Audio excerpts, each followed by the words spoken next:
I saw the glass shattered and like the roofs just flown away. All the sightings from the other house was actually in our lawn, in our driveway. Our car was there as well. The car was hit. And then when they were running down to the basement after they saw the tornado coming, the glass actually shattered. And my sister stepped on it while they were running on the basement. So she was sent to the hospital. She's getting she got some stitches done yesterday. I've seen the tornado coming from far away, but I did not expect to hit us, basically. So a few seconds later, and I saw the tornadoes just heading toward us, and in a fraction of seconds, I did not feel anything, basically.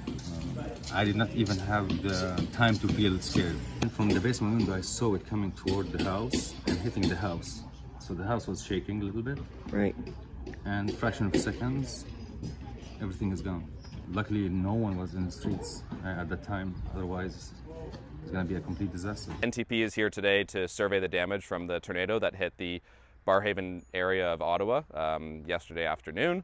So we're going to be here surveying on the ground with iPads and with our drone in the air, and we're going to be assessing, what the intensity of the tornado was, what aspects like the path length and the width. This sort of area and sort of the Ottawa corridor in general seems to be getting hit more frequently. We never used to hear about tornadoes here.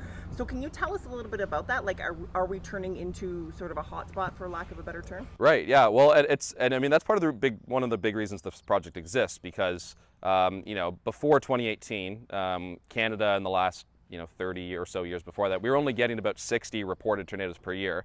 And since the project started, we're getting over 100 tornadoes per year. Is that because we're getting more? Maybe, but it's more so just because we're getting better at documenting them, right? So there's so many tornadoes that were being missed before, whether because they're in rural areas or they're in a forest where one person sees it and doesn't bother to report it.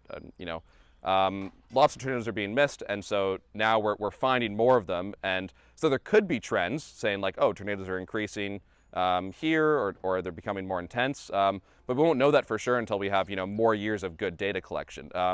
There are some potential trends that have been noticed in the last a few decades. I mean, there's speculation that the tornado alley in Canada is shifting a little bit from being more so in the prairies to more so maybe in Ontario and southern Quebec, and so it's possible that the more events that we're seeing in the Ottawa and greater areas is from that kind of shift, but we'll confirm that over the next years and decades as we collect more and more data. We do have some extended family who lives in Ottawa, so right now my mom, my sisters are staying there. I stayed here the night just because the house is open and the windows are cracked, so we don't want someone coming in taking anything. But is your insurance covering this? Yeah, so the insurance is covering it. They actually sent the roofers in right now just to put the plywood, because we have some water leakage now in our loft area and the bedroom because of the roof being exposed right now. It's almost going to take a month to 2 months at least. Yeah. Because right now they're gonna bring the fans because of the moisture inside, so that's going to take at least a week to dry out.